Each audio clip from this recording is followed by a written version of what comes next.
சொன்னதில்லை வாடி மன நின்னதில்லை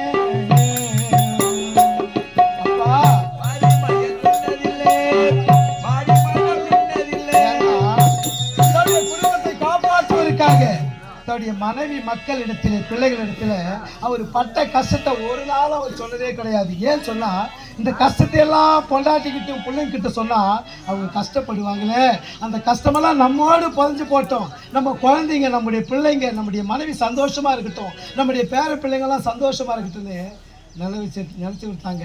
அதனால தான் சொன்னாங்க வறுமையை சொன்னதில்லை வாடி மனம் நின்னதில்லை எதையுமே தனக்கு இதுவரை என்னதில்லை.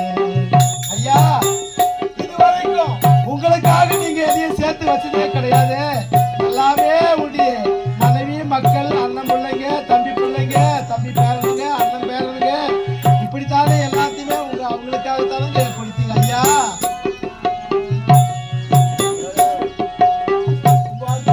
சொன்னதில்லை வாடி மனம் நின்னதில்லை எதையுமே தனக்கு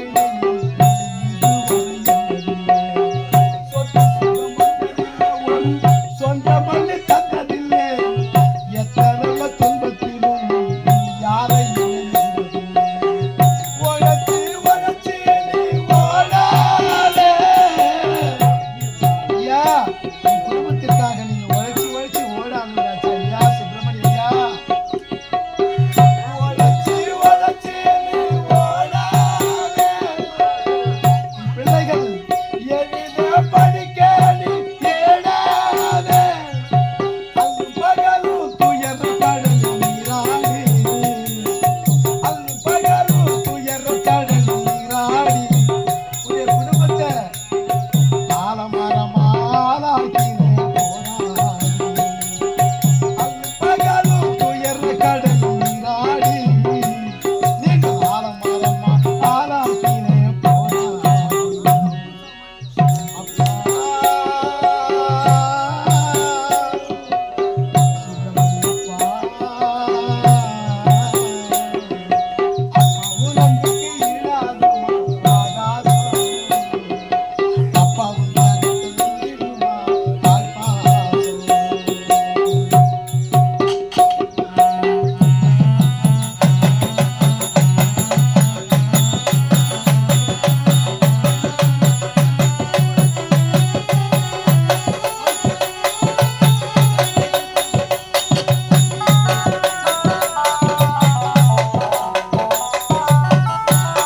அப்பா சுப்பிரமணிய அப்பா அப்பா நீ மந்திரம்மா பாடுபட்ட எந்திரம்மா.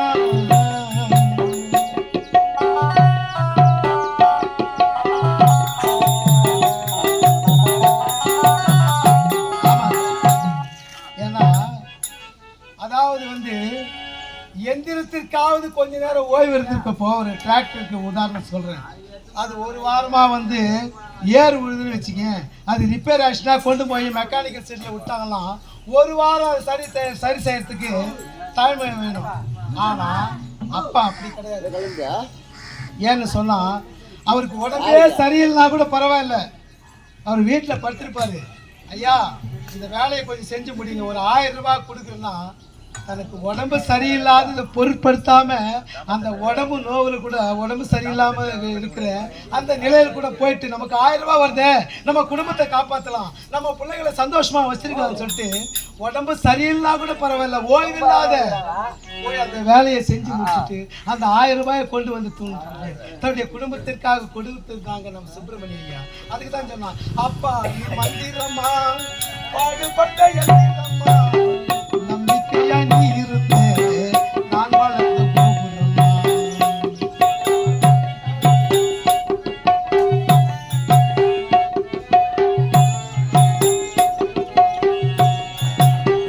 போயாத சக்கரம்மா கண்ணிமன் பத்திரம்மா பாதி காத்து நீ வளர்த்தே பாட்டனா சொன்னம்மா.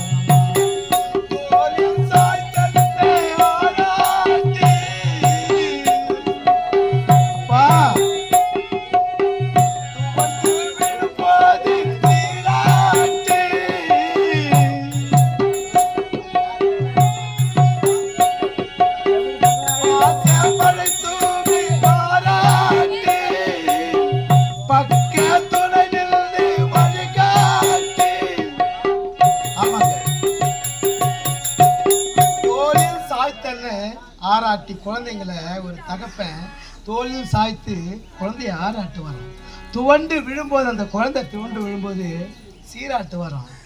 பாச மழை தூவி பாராட்டி தன்னுடைய குழந்தை தவறே பண்ணக்கூடப்பா ராஜா அப்படின்னு குழந்தைய பாராட்டி உற்சாகம் கொடுப்பாராம். பக்க துணை நின்று வழிகாட்டி தன்னுடைய குழந்தை தவறான பாதையில் நடக்கும்போது, அப்பா இந்த வழியாக போகாதப்பா, இது தவறான பாதை, இந்த வழியில் போப்பா, இப்படி போனத்தாப்பா நீ வாழ முடியும், நீ நல்ல நிலைமைக்கு வர முடியும்னு, அதாவது ஒரு தகப்பன், நல்ல தகப்பன் பக்க துணை நின்று வழிகாட்டி